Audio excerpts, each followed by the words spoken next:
taxpayer-funded Spaceport America broke ground in 2009 and began constructing Virgin Galactic's Gateway to Space building.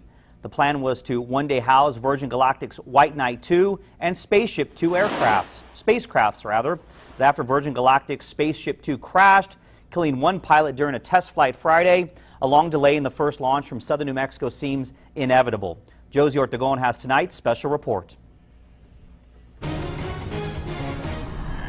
When Virgin Galactic's Spaceship 2 crashed over the Mojave Desert in California Friday, it seemed like the dream of commercial spaceflight might come crashing down with it. Virgin Galactic founder Sir Richard Branson projects confidence. We're going to learn from what went wrong, discover how we can improve safety and performance, and then move forwards together. Welcome words for New Mexico Spaceport America, which is taking shape after 7 years of planning and construction. Spaceport's executive director told me last month they were just waiting for the final go from Virgin to get rockets off the ground. And we're practicing, drilling, exercising, all kinds of what-if drills, and preparing for the next big launches that we're going to have. Virgin Galactic has paid $2.7 million so far to lease its building at the spaceport. It's sold more than 700 tickets to space at $250,000 apiece. The spaceport expects to receive between $50,000 and $100,000 from every 6-passenger flight. Now, no one knows how long it will take for that revenue to materialize. It could be years. I think we'll have to wait just a little bit longer to see how much of a delay that is in order to assess the impact to the budget.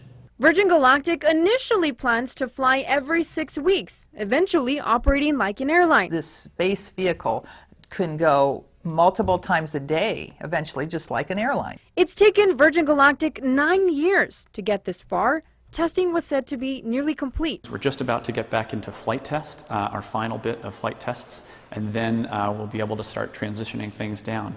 We're only going to fly when we're ready, but we're getting very close now. The Virgin Galactic office here in Las Cruces is closed. The company's website has been down following the news. NTSB officials say the investigation into the crash will take at least a year. Over the weekend, Richard Branson said the company would only move forward until they determine what went wrong. But we will not start taking people until we've finished a whole massive series of test flights, and until myself and my family have gone up.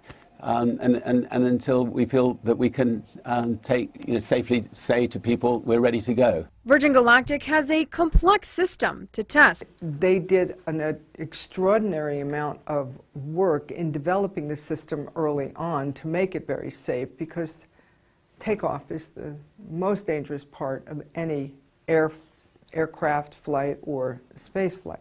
3, 2, 1, fire. Optimists point out the spaceport has already seen 21 successful launches. While the world wonders if would-be celebrity space tourists like Leonardo DiCaprio and Ashton Kutcher will still be eager to bet their futures on a ride to space, Anderson says this setback won't jeopardize the future. Her focus is recruiting new tenants. She expects 4 within the next year. Until then, she insists the dream of commercial spaceflight is not a matter of if, but when.